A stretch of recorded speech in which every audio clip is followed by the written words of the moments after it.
Hello student, आज के इस वीडियो में देखेंगे कक्षा 10वीं की गणित का अध्याय एक है वास्तविक संख्या रियल नंबर्स।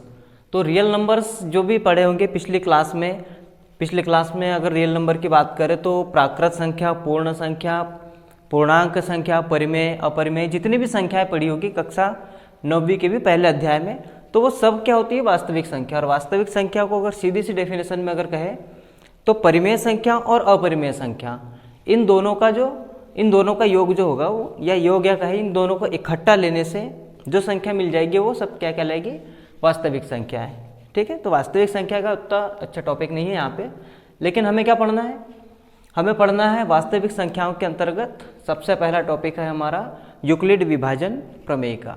तो यूक्लिड विभाजन प्रमेय का क्या होती है, जैसे यूक्लिड विभाजन प्रमेय का क्या है, अगर आपको भाग देते आता हो, जैसे अगर भाग देने की बात करें, अगर 27 में हम 4 से भाग दे या ये मान के चलो कि 5 से भाग दे रहे हैं। ठीक है, 27 में किससे भाग दे रहे हैं 5 से, तो 5 से भाग देने पे क्या आएगा 5 बार जाएगा 25, और जब घटाएंगे तो 2 शेषफल मिल जाता है। ठीक है, तो यही क्या है, यही है यूक्लिड विभाजन प्रमेय का। ठीक है, यूक्लिड विभाजन प्रमेय का या प्रमेय जो कहेंगे तो क्या है, तो जैसे यही है, क्या बताया कि 27 में अगर 5 से भाग देते हैं तो 5 बार भाग चला जाता है और 2 शेषफल बचता है। तो यही चीज़ यूक्लिड विभाजन प्रमेय का भी कहती है। प्रमेय का क्या कहेगी कि यदि दो धनात्मक पूर्णांक a और b है, तो क्या मान लिया, a बराबरी से अगर 27 मान ले और b बराबरी से 5। ठीक है, इसको कैसे दर्शा के रखते हैं, ये b a, ठीक है, क्या लिखा है डेफिनेशन, दो धनात्मक पूर्णांक a और b दिए रहने पर, मान लिया कि 27 और 5 है, ऐसी अद्वितीय पूर्ण संख्याएं q और r विद्यमान है। q और r से उनका मतलब है कि अगर हम इसमें भाग देंगे तो 5 बार जाएगा, तो ये जो q है, q क्वोशेंट बोलते हैं इसको, जो भागफल होता है, भागफल 5 आ रहा है अपना।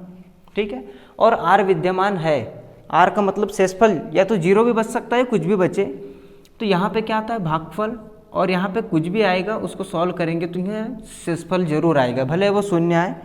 तो ये r क्या हो गया अपने पास 2 हो गया। ठीक है, r हमने यहाँ पे चेक किया। तो यूक्लिड विभाजन प्रमेय का क्या हो गई, दो धनात्मक पूर्णांक a और b दिए रहने पर ऐसी अद्वितीय पूर्ण संख्याएं q और r विद्यमान है कि a इज इक्वल टू क्या है b q प्लस r। ठीक है, ये उनने बना दिया क्या है, a is equal to B Q plus R, यही यूक्लिड विभाजन प्रमेय का है। और क्या बताया है कि जो r है वो 0 से बड़ा हो सकता है, 0 के बराबर भी हो सकता है, लेकिन b से हमेशा छोटा रहेगा। शेषफल जो है जिससे हम भाग दे रहे हैं भाजक, उससे हमेशा छोटा रहेगा। तो यहाँ पे अगर चेक करें उसको ऐसे ही बनाए तो a क्या है 27 इज इक्वल टू b क्या है 5, q ये भी 5 प्लस रिमाइंडर शेषफल 2। तो वही चीज़ हमने किस में लिख दी, वही चीज़ हमने इस प्रकार लिख दी जिसका हमने एग्जाम्पल लेके चले थे। इसको क्या मान लो, ये एग्जाम्पल है। ठीक है, तो उसको हमने इस प्रकार लिख दिया, और इसी को अगर इस प्रकार लिखे तो यहाँ क्या होता है, b से हम भाग देते हैं, a में भाग देते हैं, q भागफल है और r शेषफल है। तो ये हमने पिछली कक्षाओं में पढ़ा होगा, भाज्य बराबरी से भाजक गुणित भागफल धन शेषफल, बस यही पढ़ा है। तो यही चीज़ क्या है, यही है यूक्लिड विभाजन प्रमेय का। ठीक है, तो यूक्लिड विभाजन प्रमेय का क्या, ये जो फार्मूला है ये वही है, भाज्य बराबरी से भाजक गुणित भागफल धन शेषफल। ठीक है, तो यूक्लिड विभाजन प्रमेय का ने इसका इस्तेमाल किया है दो संख्याओं का HCF निकालने के लिए। HCF क्या होता है, highest common factor, highest common factor, और हिंदी में कहे तो महत्तम समापवर्तक, मतलब दो संख्याओं का महत्तम समापवर्तक निकालना है, तो उसके लिए हम इसका प्रयोग करते हैं। ठीक है, ये तो क्लियर है। और यहाँ ये भी याद रखना है कि ये जो सिचुएशन दी है कि जिससे हम भाग दे रहे हैं भागफल हमेशा नहीं, भाजक जिससे हम भाग दे रहे हैं भाजक वो हमेशा शेषफल से बड़ा ही रहेगा, क्योंकि अगर भाजक शेषफल के बराबर भी आ गया तो एक बार और भाग चला जाएगा। मतलब ये शेषफल जो है, अगर मान लो यहाँ 5 बचता तो कब बचता 5, जब यहाँ क्या रहता 30 रहता, तो 30 रहता तब अगर 5 बचता है तो इसका मतलब हम डायरेक्ट 6 बार भाग नहीं दे देते, ठीक है, 6 बार भाग चला जाता, तो ये क्या बच जाता 0। तो इसका मतलब r की वैल्यू जो रहेगी b से हमेशा कम रहेगी और 0 हो सकती है, 0 से बड़ा हो सकता है। तो ये तो था यूक्लिड विभाजन प्रमेय का, ठीक है। चलते हैं अब क्या, इसका जो मेन टॉपिक है HCF निकालना। इसकी आवश्यकता कहाँ पड़ती है, हमने महत्तम समापवर्तक निकालना सीखा है, तो अगर पुरानी कक्षा में देखो तो इस प्रकार से सीखा है, किसका निकाल ले 120 और 1 का है वो 30 का। अगर इसका करें तो क्या होगा 60, इसका फिर करेंगे तो 30, सेम वही मिल जाता है, तो इसका जगह 45 ले लेते हैं, ठीक है। 30 का फिर से 2 करेंगे तो 15, फिर 3 से करेंगे तो 5, फिर 5 1, 45 का करेंगे तो 3 15, फिर करेंगे तो क्या आएगा 3 5 और फिर 5। तो इस विधि से हमने महत्तम समापवर्तक निकालना सीखा है। अगर 120 के, इसको क्या बोलते हैं अभाज्य गुणनखंड विधि। अभाज्य गुणनखंड विधि इंग्लिश में मतलब प्राइम फैक्टराइजेशन, ठीक है। प्राइम अभाज्य मतलब प्राइम और प्राइम फैक्टराइजेशन है, ठीक है, अभाज्य गुणनखंड। तो 120 का क्या बना 2 × 2 × 2 3 × 5, और इधर से 45 का क्या बना 3 × 3 × 5। तो इनमें से हाईएस्ट कॉमन फैक्टर HCF क्या होता है, HCF होता है हाईएस्ट कॉमन फैक्टर, मतलब जो इन दोनों में हो और सबसे बड़ा हो। तो 5 इसमें भी है, 5 इसमें भी है, 3 इसमें भी है, 3 इसमें भी है, बस इतना ही है। तो 5 3 15, मतलब क्या है 120 और 45, इन दोनों का HCF कितना आता है 15। देख रहे हो 5 इसमें भी है, इसमें भी है, 3 इसमें भी है और इसमें भी है। तो जो दोनों में है हाईएस्ट के साथ में कॉमन भी है, कॉमन वर्ड है, मतलब कि दोनों में होना चाहिए, और फैक्टर तो है ही है। तो हाईएस्ट सबसे ज़्यादा ये 2 ही है इसमें, तो ये क्या कहलाएंगे हाईएस्ट कॉमन फैक्टर, किसके 120 और 45, 120 और 45 के, ठीक है। तो ये हाईएस्ट कॉमन फैक्टर निकालने की जो पिछली कक्षाओं में पढ़ी थी उसकी विधि है। अब यहाँ लगाएंगे क्या यूक्लिड विभाजन प्रमेय का, ये वाली जो होती है यूक्लिड विभाजन प्रमेय का, इसका प्रयोग करेंगे। तो कैसे प्रयोग करेंगे, यूक्लिड ने कहा क्या कहा है कि 2 धनात्मक पूर्णांक a और b दिए रहने पर हम इनको क्या मान ले a और b, ठीक है, a और b मान लिया, और a किसको मानना है हमेशा जो बड़ा रहेगा, तो 120 बड़ा है तो 120 मान लिया, ठीक है। फिर b किसको मानना है 45 को, तो इस b की जगह क्या लिख देंगे हम 45। अब इनटू, अब किससे 45 से 120 को डिवाइड करो, 45 से 120 को डिवाइड करो, तो 3 टाइम तो जाएगा नहीं, 2 टाइम कितना हो जाएगा 2 टाइम 90, तो 0 और 30, तो कितने बार गया 2 बार गया। और जो बचा शेषफल जो रिमाइंडर है उसको कहाँ लिखेंगे प्लस में, ठीक है, जो हमने पिछली कक्षाओं में पढ़ा है भाज्य बराबरी से भाजक गुणित भागफल धन शेषफल, तो वही चीज़ यहाँ करना है। तो 30 आया, तो ये 30 क्या है शेषफल। और यूक्लिड की प्रमेय हमें कब तक लगाना है, जब तक अपने पास रिमाइंडर जो है शेषफल 0 ना हो जाए।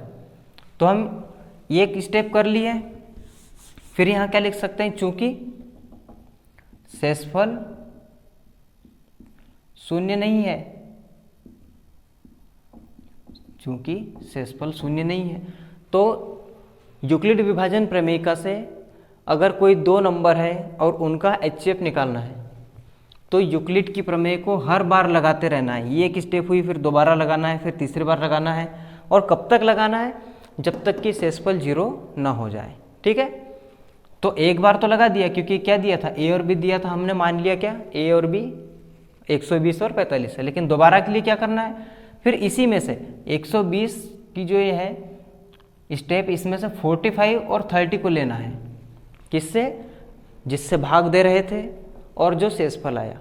तो भाग किससे दे रहे थे? 45 quotient is equal to remainder into, अब यहाँ पे क्या करना है, फिर से रुक जाना है। अब 30 से 45 को डिवाइड करो, 30 से 45 को डिवाइड करेंगे तो कितने, सिर्फ 1 टाइम जाएगा, क्या बचेगा 15। तो यहाँ पे कितने बार गया, ओनली 1 टाइम, और कितना बचा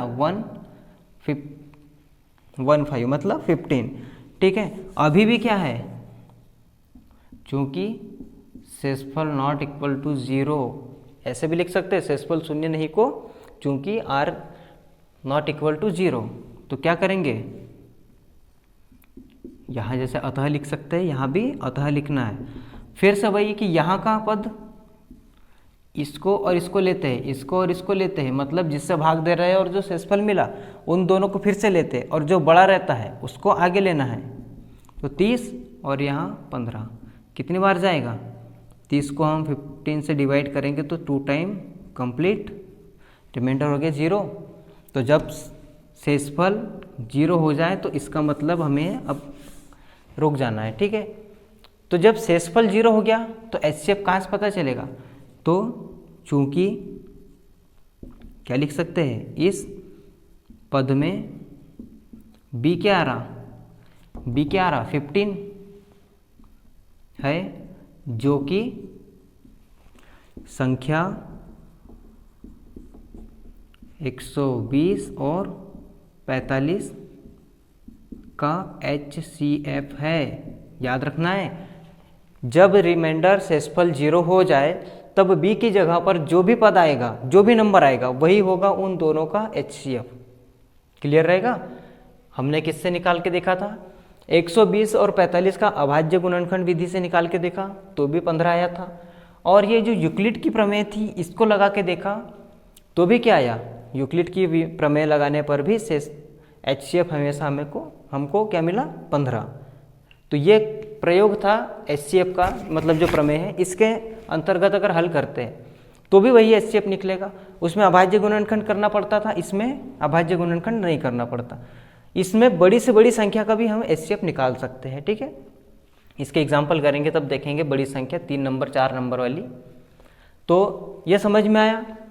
प्रमेय का क्या है, 2 धनात्मक पूर्णांक a और b दिए हैं, मान लिए 120 और 45 थे। ऐसी अद्वितीय पूर्ण संख्याएं q और r विद्यमान है। q क्या होता है, क्वोशेंट मतलब भागफल और शेषफल। 2 संख्याएं, बड़ी संख्या में छोटी संख्या से भाग दो तो भागफल मिलेगा और शेषफल मिलेगा। उसको ऐसे लिख सकते हैं, भाज्य बराबरी से भागफल गुणित शेषफल, भाजक गुणित भागफल धन शेषफल। ठीक है, और कंडीशन क्या रहती है हमेशा कि जो शेषफल रहता है वो 0 के बराबर या 0 से बड़ा हो सकता है, लेकिन जिससे भाग दे रहे हैं भाजक से हमेशा छोटा रहेगा। तो ये क्या हो गई, यूक्लिड विभाजन प्रमेय का। 2 नंबर दिए थे मात्र 120 और 45। ठीक है, तो उसी के हिसाब से भागफल और शेषफल निकाल लिया। जब शेषफल 0 नहीं हुआ तो उसी प्रयोग को दोबारा करते हैं, और दोबारा करेंगे तो जो भाग जिससे हम भाग दे रहे थे उसको सामने लिखेंगे, और जो शेषफल आ रहा था उसको यहाँ पर बराबर के आगे से।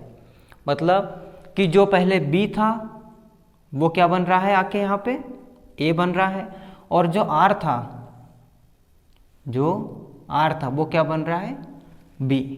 याद रखना है, जो पहले b था वो a बनेगा और जो r था वो b बनेगा।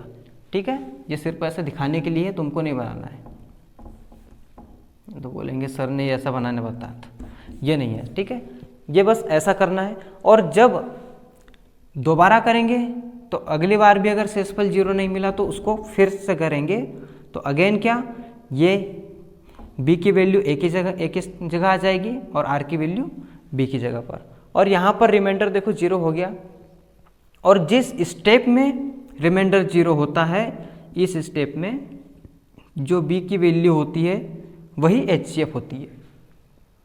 ठीक है, तो आप इतना नोट कर लीजिए। चलिए देखते हैं नेक्स्ट क्या है, दो नंबर 155 और 42। अगर एक की भी जगह दो नंबर फिर से दिए हैं 455 और 42, इसको भी अगर यूक्लिड से अगर इसका एचसीएफ निकालना चाहे तो एचसीएफ कैसे निकाल सकते हैं, तो ये रहेगा 455 में अगर इससे चलाएंगे तो 42 कितने बार चलेगा, 1 टाइम, 42 कितना बचेगा 35, तो नहीं जाता, नहीं जाता 0, ठीक है, नहीं जाता 0, तो 10 टाइम वेरी कर रहा है, ठीक है, 10 बार जाता है, 42 है और एक 450 है, 10 बार जाता है और 35 शेषफल मिल रहा है, ठीक है। तो एक बार तो ये हो गया 455 लिए 42, 455 और 42 दो नंबर थे, तो जो बड़ा नंबर था हमने उसको ए मान लिया और जो छोटा था उसको बी मान लिया। तो एक बार हमने यूक्लिड प्रमेय इस पे लगाई तो ये मिली स्टेप। अब यहाँ पे चूंकि शेषफल 0 नहीं मिला, ठीक है, तो हम दोबारा करेंगे, इसको दोबारा करेंगे तो जो बड़ा नंबर है वो सामने आएगा और जो छोटा नंबर है वो इधर आएगा। जो बड़ा नंबर है वो लेफ्ट साइड, जो छोटा है वो राइट साइड। अब अगेन यहाँ पे क्या करेंगे, 35 से 42 को डिवाइड करेंगे तो 1 टाइम जाएगा 35 और क्या बचेगा 7, ठीक। तो 1 टाइम गया प्लस 7 बचा। अब यहाँ देखते हैं कि शेषफल अभी भी 0 नहीं हुआ क्योंकि remainder is not equal to 0, तो अगेन करेंगे यही स्टेप, 35 आगे आएगा और 7 पीछे रहेगा।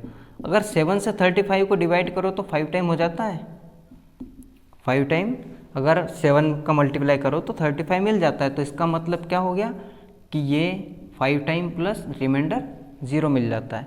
तो इस स्टेप में रिमाइंडर 0 मिल गया, शेषफल 0 हो गया। तो हम क्या लिख सकते हैं, इस पद में शेषफल, नहीं इसको क्या लिख सकते हैं, इस पद में b इज इक्वल टू क्या है, b की जगह पे क्या आया 7 आया, b इज इक्वल टू 7 है जो कि संख्या कौन सी थी 455 और 42 का HCF है, ठीक है। इस पोजीशन पे जहाँ शेषफल 0 हो जाता है उस पद में या उस इक्वेशन में बोल सकते हैं कि b के पोजीशन पे जो रहेगा, b के स्थान पर जो रहेगा वही होता है उन दोनों नंबर का HCF, ठीक है। और एक चीज़ नोट करने की ये है क्या कि हमने देखा अगर इस स्टेप को भूल जाओ, ठीक है, इस स्टेप को पूरा भूल जाओ, अगर नंबर यहीं से चालू होता, अगर सिर्फ 42 और 35 सिर्फ इनका HCF पूछते तो यहीं से स्टेप चालू होती थी ना। अगर HCF मात्र 42 और 35 का पूछते, अगर ऊपर की स्टेप भूल जाओ तो 42 और 35 से चालू होते तो यही पोजीशन होती दोबारा भी। तो 42 और 35 के लिए भी HCF क्या आता 7, और इनको भी छोड़ दो, सिर्फ 35 और 7, 35 और 7 का भी निकालते तो भी HCF 7 होता। इसका मतलब ये है कि हम चाहे तो नंबर 455 और 42 ले, या 42 35 ले, या 35 7 ले। इन सब पोजीशन में HCF जो रहेगा वो हमेशा 7 ही रहेगा। चाहे दो नंबर 155 455 42 लो, 42 और 35 लो, या 35 और 7 लो, इन सब पोजीशन में या इन सब पेयर में इन दोनों नंबरों के जोड़े में HCF हमेशा 7 ही मिलेगा। हर पोजीशन में अगर करते जाओ तो इसका भी 455 और 42 का HCF 7 आ रहा है, तो ऐसे 42 और 35 का HCF भी 7 आता, 35 और 7 का भी 7 ही आता, ठीक है। तो हर स्टेप वाले जो नंबर रहते हैं मतलब उनका HCF भी वही रहेगा 7 नहीं, जो भी नंबर आएगा, ठीक है। तो इसको नोट कर लो, वीडियो को पॉज कर लो और नोट कर लेना है, ठीक है।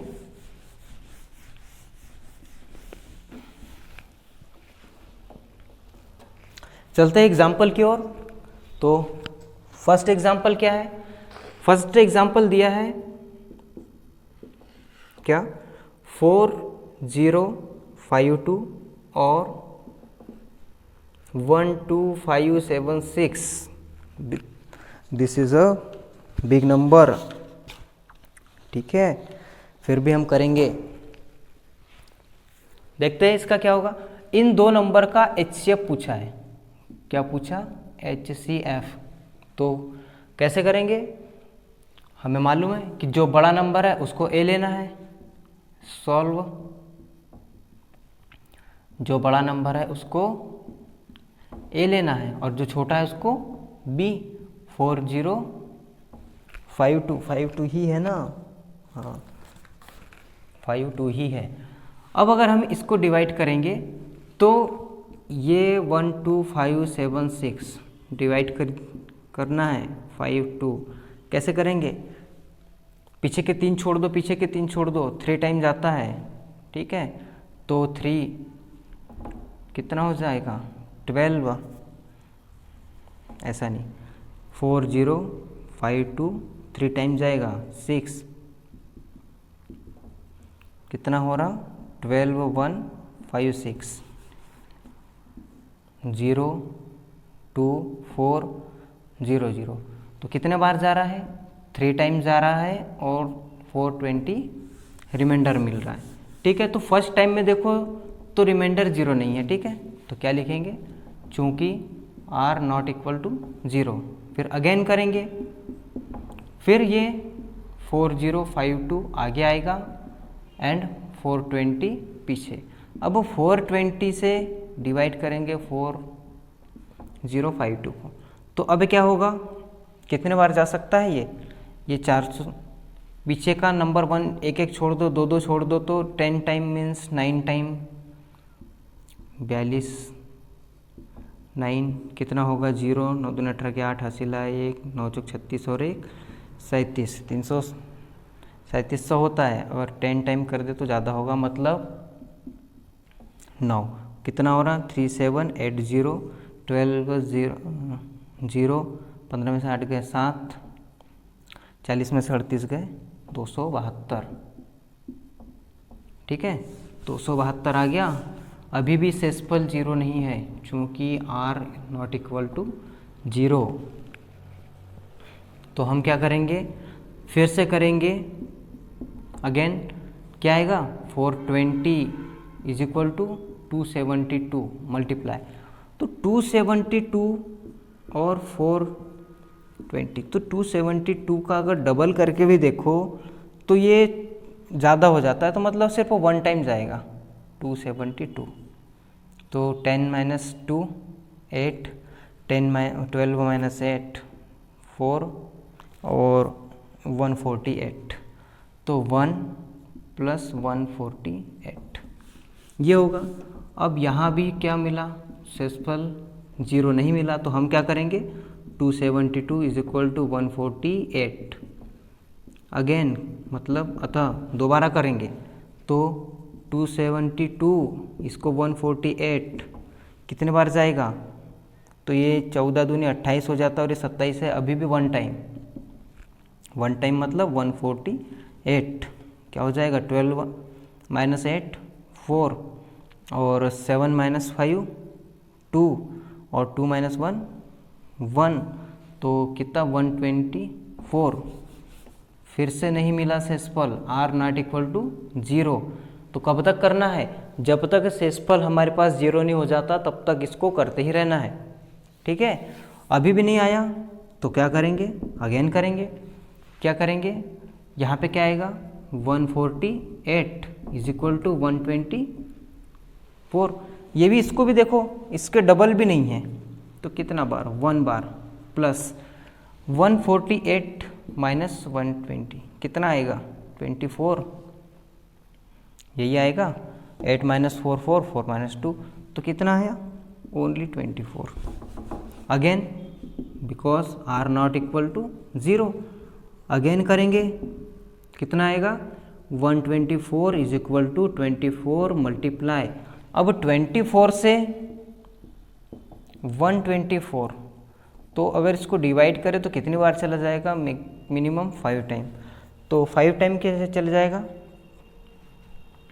24 मल्टीप्लाई 5, 5 चौक 20 के 0, हासिल 2, 5 दिन 10 और 2 12, कितना हुआ 120, क्या मिला 4, तो क्या आया 5 टाइम प्लस 4, तो चूंकि r नॉट इक्वल टू 0 तो अगेन करेंगे, क्या हो रहा है बोर्ड में जगह नहीं बची, कोई बात नहीं करेंगे।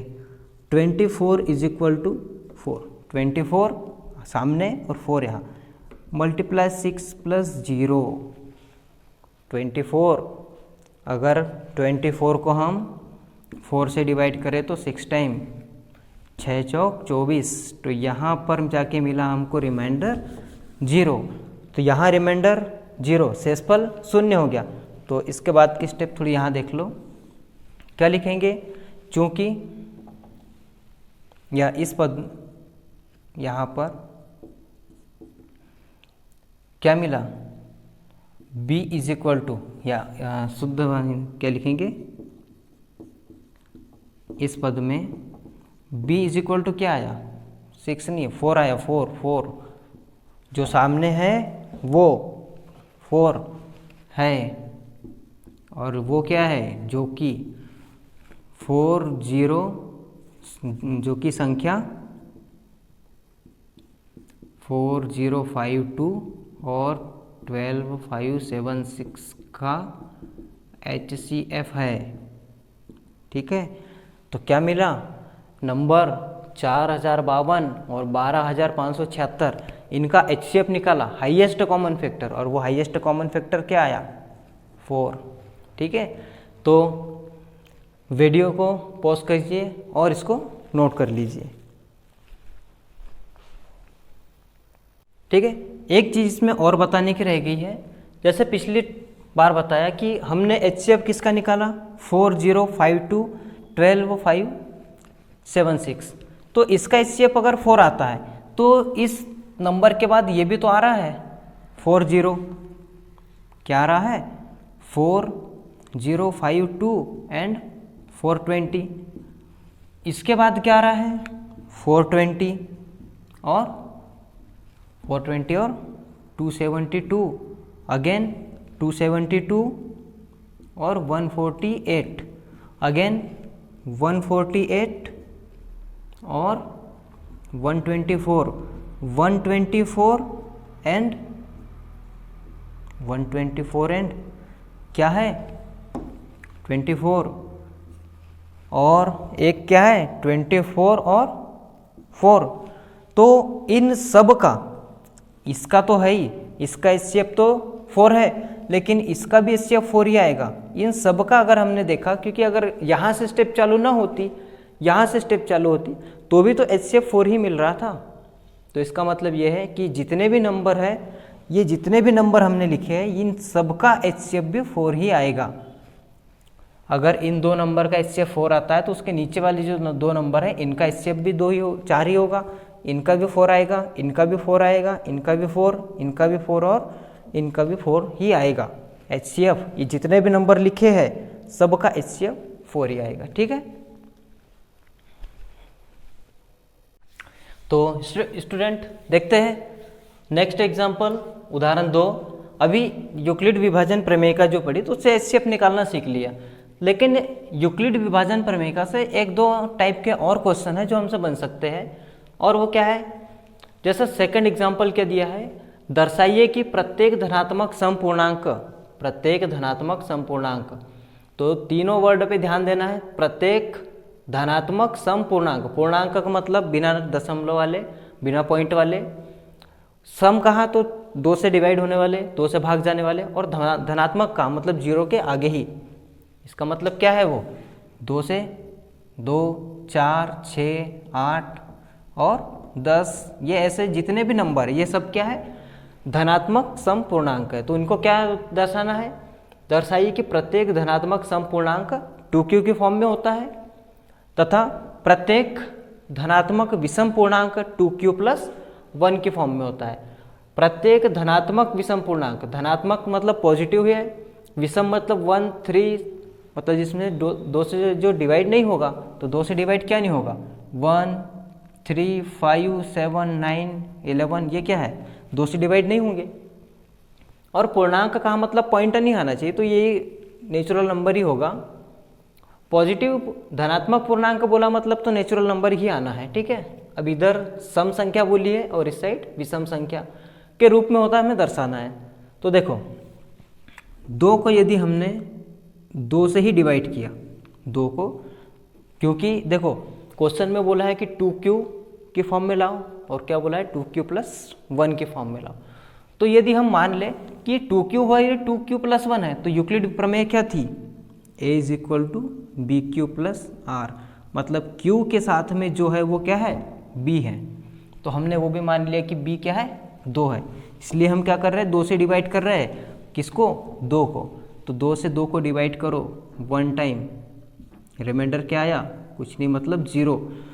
तो क्या हम इसको यूक्लिड की फॉर्म में लिख सकते हैं, 2 था 1, 2 को 2 से ही डिवाइड किया तो 1 टाइम डिवाइड हुआ और 0 हो गया। ये है ना यूक्लिड की प्रमेय है b × q + r। तो इनको इसी के फॉर्म में लिख ले 2 × 1 + 0, इसी के फॉर्म में लिख लिया। क्या है ये भाजक, भाज्य बराबरी से भाजक गुणित भागफल धन शेषफल, ठीक है। अब यहाँ इसको क्या मान ले 2 से अगर हम डिवाइड करें तो 2 बार जाएगा और शेषफल 0 मिलेगा, ठीक है। शेषफल 0 मिलेगा मतलब उसको अगर ना भी लिखो तो वही बात है 2 × 3, 2 × 4, 2 × 5 ऐसे लिख सकते हैं। 12 भी अगर लेना चाहा तो मैंने, तो क्या मिल रहा है मेरे को, मिल रहा है क्या कि जो 2 है वो सब में कॉमन है और पीछे का नंबर चेंज हो रहा है। तो क्यों क्या है कोई पूर्णांक है, तो क्या हम इसको लिख सकते हैं, क्या लिख सकते हैं। अतः इनको देख के क्या पता चल रहा है कि सामने जो 2 है वो तो कॉमन है और शेषफल तो कुछ है ही नहीं, शेषफल 0 है मतलब नहीं है। लेकिन जो q है वो 1, 2, 3, 4, 5, 6 से कुछ भी हो सकता है। वहाँ क्वेश्चन में खुद लिख के दिया है कि q क्या है कोई पूर्णांक है। तो पूर्णांक का मतलब कि -+0 कुछ भी हो सकता है। तो अतः जितनी भी धनात्मक सम पूर्णांक, जितने भी क्या लिख सकते, जितने भी है मतलब प्रत्येक, अतः जैसा क्वेश्चन में लिखा वैसे लिख देते हैं, अतः प्रत्येक धनात्मक सम पूर्णांक 2q कुछ भी हो सकता है। यहाँ देखा हमने कि हर नंबर पे q चेंज हो रहा है 1, 2, 3, 4 और वहाँ लिखा है कि q पूर्णांक है, मतलब क्या है कि प्रत्येक धनात्मक सम पूर्णांक 2q के रूप में होता है, ठीक है। रिमाइंडर कुछ नहीं आ रहा, रिमाइंडर 0 आ रहा है, 0 आ रहा मतलब 2q + 0 लिखो या 2q लिखो कोई फर्क नहीं पड़ता। तो हमने क्या दर्शा दिया कि जितने भी धनात्मक सम पूर्णांक है वो क्या है 2q के फॉर्म में होते हैं, ठीक है, रूप में होता है, ठीक है। ऐसे चाहो तो ऐसे भी कर लो, कोई गलत नहीं देगा। नहीं तो अगर चाहो तो अगर तुम NCERT ने जैसे लिखा है वैसे रट्टा मार लो, हालांकि इसको कोई गलत भी नहीं दे सकता, तो तुम्हारी इच्छा। चलते नेक्स्ट क्या है, जितने भी धनात्मक विषम पूर्णांक हैं, विषम पूर्णांक मतलब 1, 3, 5, 7, 9, 11, अगर इनमें हम 2q + 1 देखें, ठीक है, 2q + 1 के फॉर्म में हमें दर्शाना है।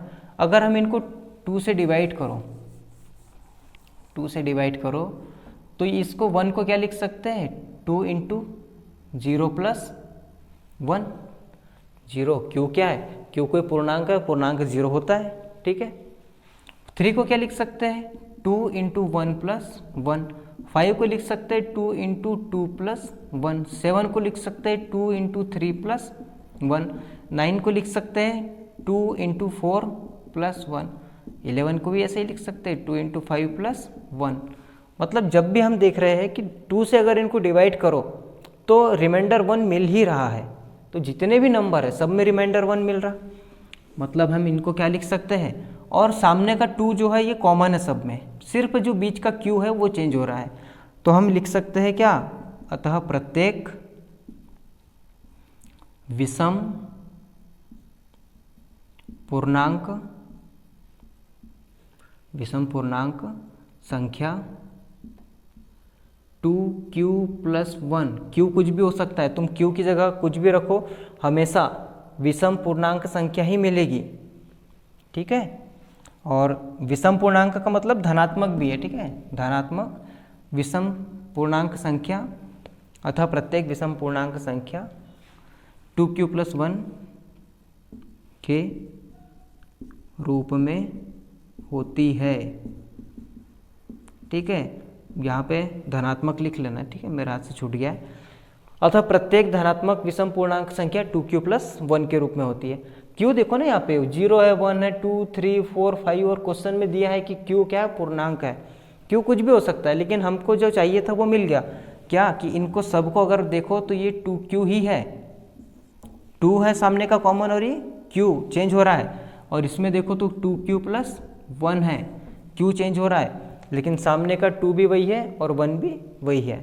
तो हमने क्या दर्शा दिया कि जितनी भी प्रत्येक धनात्मक सम पूर्णांक होता है वो 2q के रूप में होता है, और जितने भी प्रत्येक धनात्मक विषम पूर्णांक होता है वो 2q + 1 के फॉर्म में होता है। ठीक है, तो आप इसको नोट कर लीजिए। तो देखते हैं अगला उदाहरण। उदाहरण 3 क्या दिया है, दर्शाइए कि प्रत्येक धनात्मक विषम पूर्णांक, यहाँ सिर्फ विषम पूर्णांक की बात हो रही है, धनात्मक विषम पूर्णांक। धनात्मक पूर्णांक है, इसका मतलब 1 से लेके अनंत तक जा सकते हैं। विषम पूर्णांक का मतलब क्या होगा कि 1 है, 3 है, 5 है, 7 है, 9 है, 11, ये क्या है, प्रत्येक धनात्मक विषम और पूर्णांक है। ठीक है, तो किसकी फॉर्म में होता है, 4q + 1 या 4q + 3 की फॉर्म में होता है, ये हमें प्रूफ करना है। तो प्रूफ करने के लिए सबसे पहले तो a कोई पूर्णांक है ये मान लिया, और क्वेश्चन में प्रूफ करना है क्या, 4q + 1 या 4q + 3। मतलब यूक्लिड की प्रमेय से हमें जो फार्मूला मिलता है bq + r, तो यहाँ q के साथ में b जो है वो 4 है, इसका मतलब b की वैल्यू क्या है, 4। तो b की वैल्यू हम मान लो कि, ठीक है, या माना कि लिख सकते हो, माना b = क्या हो जाएगा, 4।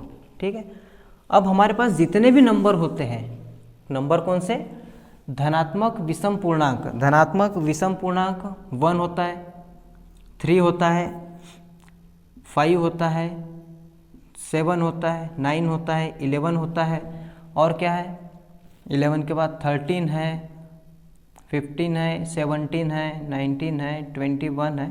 तो ये जितने भी हैं सब के सब किसके फॉर्म में होते हैं, तो क्वेश्चन कह रहा है कि 4q + 1 या 4q + 3 के फॉर्म में होता है। ठीक है, किसके फॉर्म में होता है, 4q। तो 1 क्या होता है, 4 होता है क्या, 1 क्या लिखो, 4 × 0 + 1 होता है। इसको इस प्रकार लिख सकते हैं, इसको क्या लिख सकते हैं, 4 × 0 + 3 ये लिख सकते हैं। इसको क्या लिख सकते हैं, 4 × 1 + 1, 4 × 4 1, 4 + 1, ये इसको लिख सकते हैं 4 × 1 + 3, 4 × 2 + 1, इसको लिख सकते हैं 4 × 2 + 3, 4 × 4 + 1, 4 × 4 + 3, 4 × 4, सॉरी कुछ हुआ,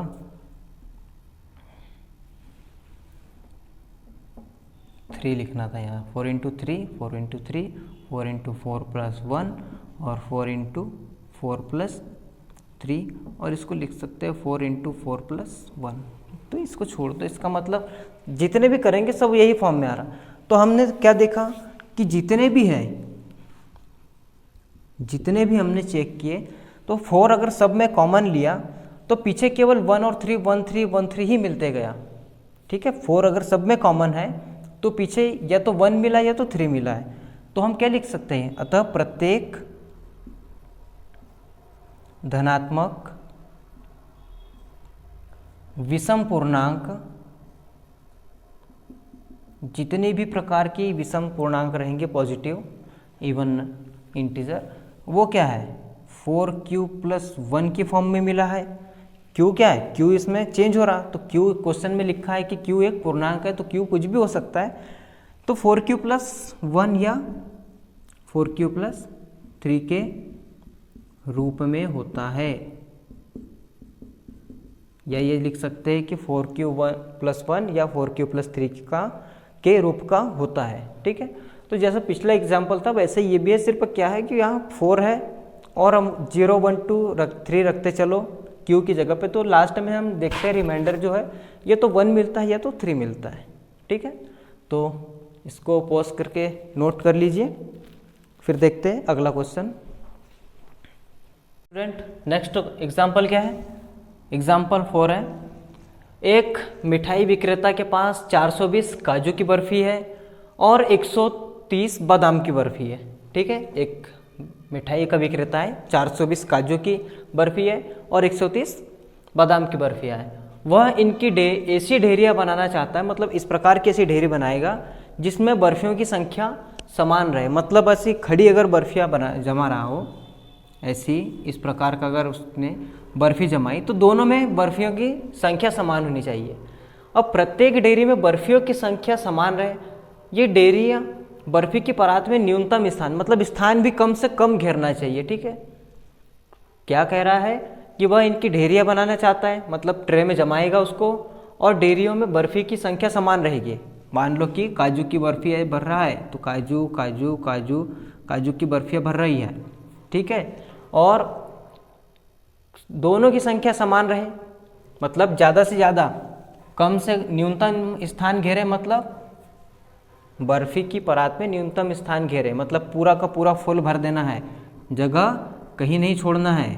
ठीक है, तो ये भर दिया हमने, काजू पूरे फुल भर दी, ये इसकी इतनी लाइन हो गई। अब उस काम के लिए प्रत्येक डेयरी में कितनी बर्फियाँ रखी जा सकती है?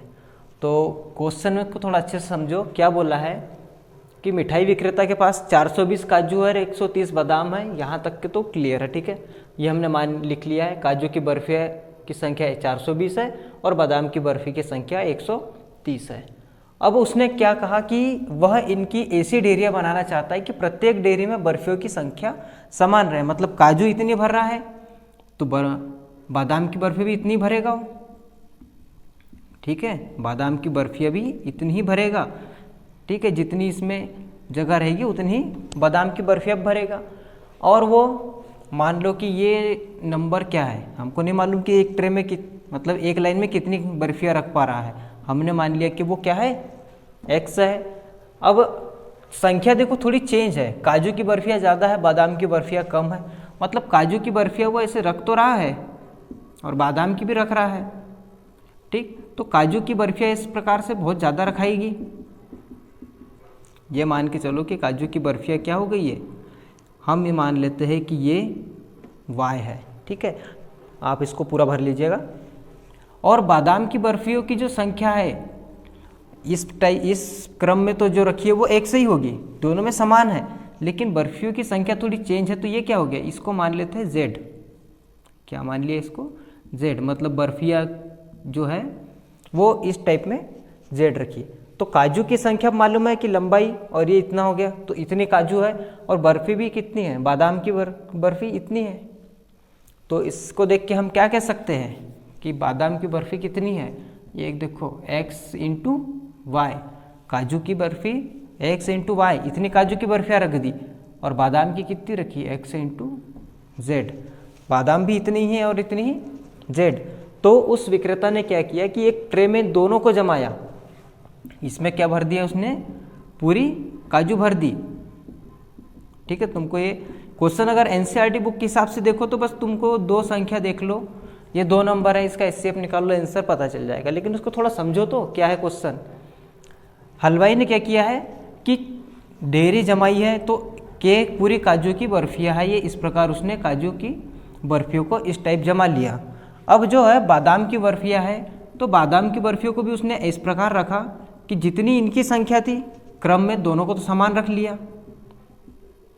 ठीक है, और क्या कहा कि इसमें जगह बचनी भी नहीं चाहिए, तो उसने इस प्रकार पूरा का पूरा ट्रे भर लिया। काजू की बर्फियाँ जितनी काजू थी की बर्फी थी उतनी बादाम की बर्फी का कर ली। लेकिन नीचे जो है इस लाइन के हिसाब से देखें तो इधर काजू की बर्फियाँ ज़्यादा होगी क्योंकि 120 है, और बादाम की थोड़ी कम है तो वो थोड़ा कम स्थान में। लेकिन अब संख्या अगर निकाले तो हम इसको इससे मल्टीप्लाई कर सकते हैं, तो x इंटू वाई क्या है, काजू निकल गया, और एक से ये भी होगा, x इंटू जेड करो तो दोनों क्या है, बादाम की निकल गई बर्फी। अब एक चीज़ देखो कि x और y क्या है, 140 का ही कोई फैक्टर है, लंबाई में कुछ होगा और इधर कुछ होगा, तो कुल मिला के 420 हो रहा। बादाम की बर्फी देखो तो इधर के मिलाओ और इधर के दोनों का गुणा करो तो बादाम की बर्फियों की संख्या होगी। और एक चीज़ देखो साथ में कि ये तो उनके फैक्टर है, क्या है, दोनों क्या है, 420 के फैक्टर x और y, 130 के फैक्टर x और z है, और दोनों में देखो x कॉमन है, x कॉमन है, और ये अधिकतम संख्या है, हाईएस्ट, कि ज़्यादा से ज़्यादा एक लाइन में कितनी रख सकते हैं, तो उतनी ही काजू भी रखी थी, उतनी काजू की बर्फी रखी थी और उतनी बादाम की बर्फी भी रखी थी। तो क्या समझ में आया कि जितनी भी दोनों में है, दोनों में क्या है, x कॉमन है, और हाईएस्ट अधिकतम संख्या क्या है, न्यूनतम स्थान घेरे, मतलब बर्फी में जगह नहीं रहनी चाहिए, तो x क्या निकल गया, दोनों में कॉमन। अब तुम चाहो तो इसको यूक्लिड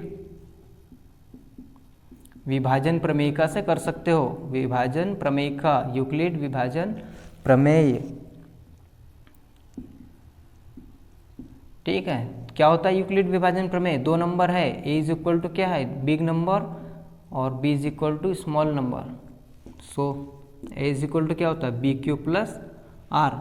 सॉल्व करेंगे तो 420 is equal to 130 multiply plus 420 क्या होगा, 130 से डिवाइड करेंगे तो 3 टाइम कितना हो गया, 390, कितना बच जाएगा, 0, तो यहाँ से 3, इसको फिर से हम सॉल्व करेंगे क्योंकि रिमाइंडर 0 नहीं आया, तो 1 और 3 कितने बार, 4 और 10, यहाँ से फिर 30 इधर आ जाएगा, कितना बचेगा, 10 मल्टीप्लाई 3 प्लस 0, रिमाइंडर 0, और यहाँ पे क्या मिला, b के स्थान पर 10 मिला, b की जगह पर 10 है। अतः क्वेश्चन पे वापस आओ, क्वेश्चन पे क्या था, प्रत्येक डेयरी में कितनी बर्फियां रखी जा सकती है, तो हम लिख सकते हैं क्या, अतः प्रत्येक डेयरियों में 10 बर्फियां रखी जा सकती है, ठीक है। एचसीएफ से सिंपल। अगर आप चाहो तो ये टॉपिक इधर का न भी करो तो भी मालूम तो इनका एचसीएफ निकालो तो आ ही जाएगा, पर ये थोड़ा समझने के लिए है कि किस प्रकार से उसका एचसीएफ निकाल रहा है, क्या लॉजिक है कि सिर्फ एचसीएफ ही निकाला, एलसीएम क्यों नहीं निकाला, क्योंकि हाईएस्ट कॉमन मतलब अधिकतम कितनी बर्फियाँ रख सकते हैं, तो इस कॉन्सेप्ट के हिसाब से ही हमने एचसीएफ निकाला इनका, ठीक है। तो ठीक है, ये समझाने के लिए था, तुम चाहो तो नोट कर लेना अगर इच्छा रही तो, नहीं तो इसको रहने दो। ये हो गया हमारा एग्जाम्पल 4। अब बढ़ते हैं एक्सरसाइज की ओर, तो इसको नोट कर लीजिए और नेक्स्ट वीडियो में इसका एक्सरसाइज करेंगे प्रश्नावली, ठीक है।